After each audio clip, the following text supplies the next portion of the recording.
Hey guys, we're gonna do a week 90 physique update. So just checked my weight, 163.4. Last week it was 164.4. So again, overall weight down 1 pound. And I'm using quotes because, I don't think I gained 3 pounds of body fat in a week. And, now I've gotten, I think that was like water weight because I had been maintaining from 2,200 calories in March or February to 21 to 2,000, 1,900. And I was sticking to 1,900 calories and I was basically on a calorie deficit for almost 7 months. So, got down to 160 and I wanted to basically get back to, I was feeling a little bit weaker in the gym, little joint aches, and I've been on a cut for so long, I wanted to kind of change things up. So I moved my weight back up to calories, back up to 2,300, which has been my maintenance calories. And I'm feeling much better in the gym, feeling stronger, able to progressively overload, get stronger on my lifts, get more of a lift.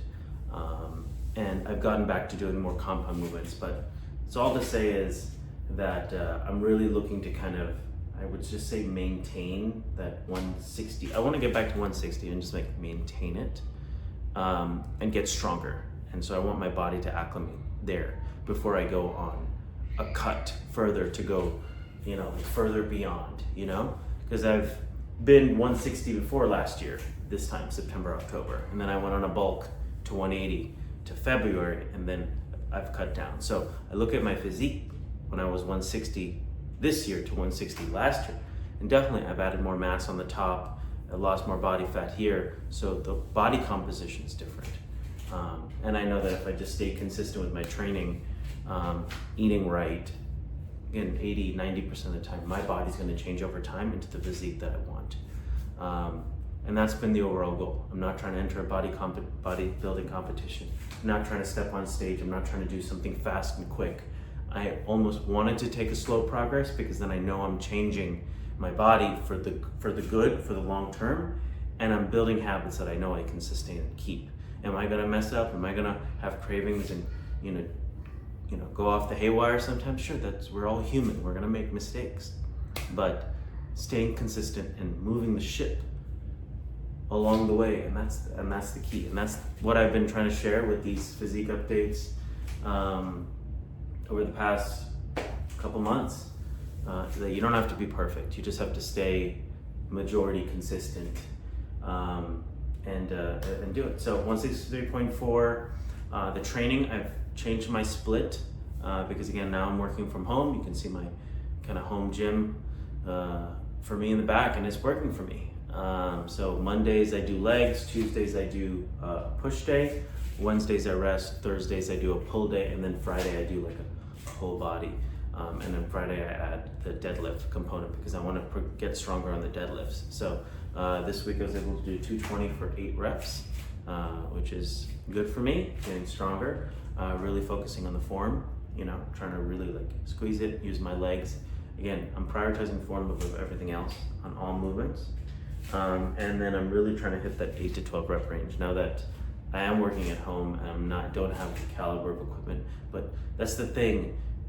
You can get the best workouts and you can get a really good solid workout with minimal equipment. I have 1 bar, a couple weights, just a rack, this all costed $300 and a little bit of space in a small room, and I get my workouts in and I feel good. Can I add more equipment? Can I get more things? Absolutely. Will it make it easier and feel things? But you can fit your whole body, get a fantastic workout with this right here. So number one, there should be no excuses for you to start. And I've set it up a way where, you can hit the gym as soon as I'm done, boom, 2 steps at my office to do work, So I don't have to boom, go, get in the car, drive back home, all that stuff. I can quickly shower, boom, 10 minutes, I'm here. So I made it work for me. I can work out as soon as I'm done after work as well. So really built that flexibility for me. So that's my workout split, tracking it, getting stronger every single week at the gym. Next, nutrition, 2,300 calories. 2,300 calories, I'm at a 40-40-20 split. So 40% protein, 40% carbs, 20% fat. Some days my fats do increase, and then I lower my carbs. I think I'm gonna try out, maybe not this week, but next week, I'm gonna really increase my fats and lower my carbs, and maybe do some carb cycling to see how I feel. You know, I'm gonna test these different things. Some may work for me, some may not. Everybody's different. That's why you see some people do carnivore, that works for them. Some people do a vegetarian vegan diet, they feel better, they feel healthy, that works for them. Some people, you know, do a mix, some people do a pescatarian, there's a lot of things that you could do out there, and there's no one size fits all. It's just, you know, again, 80-20. If you eat real food, good food, 80-90% of the time, you'll be in a good place. So eating a grilled piece of fish or steak, I'd really recommend lean proteins, because that's real, you know, versus a processed, you know, vegan burger. Been a vegetarian for 22 years.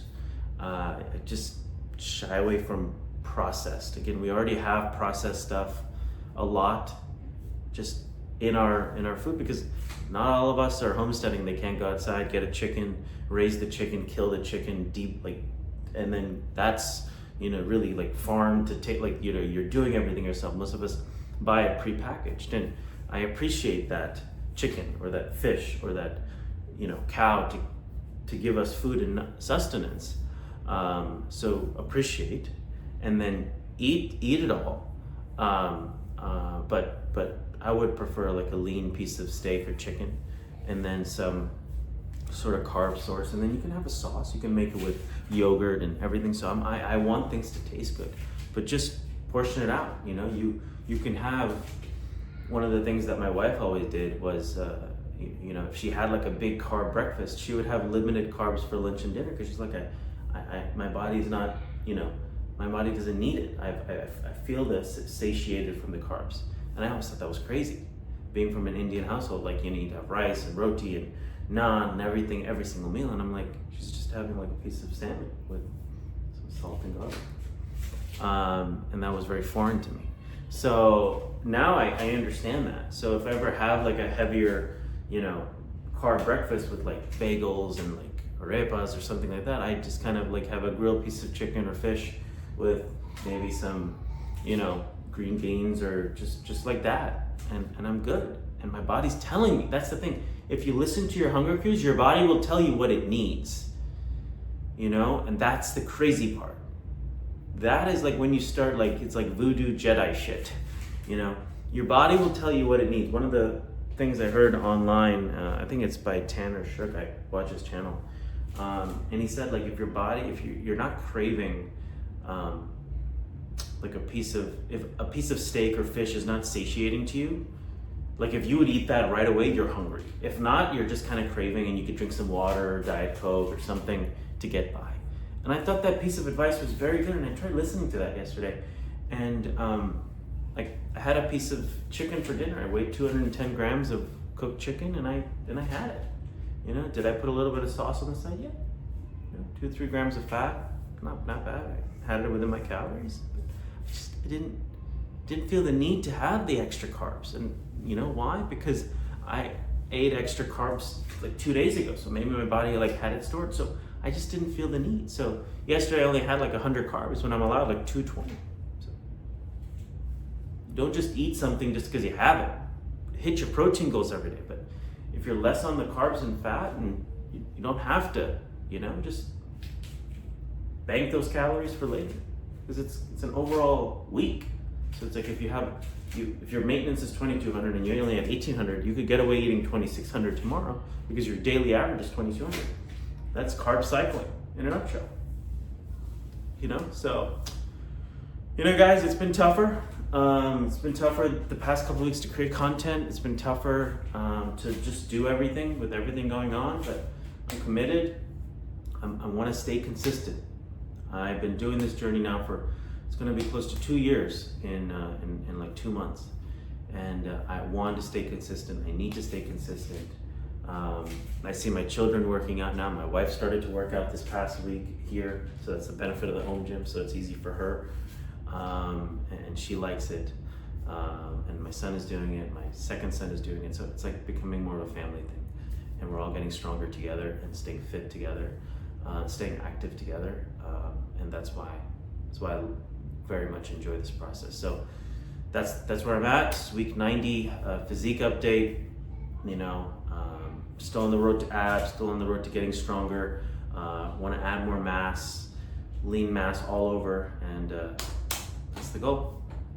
Have a good weekend. Have a good rest of your day.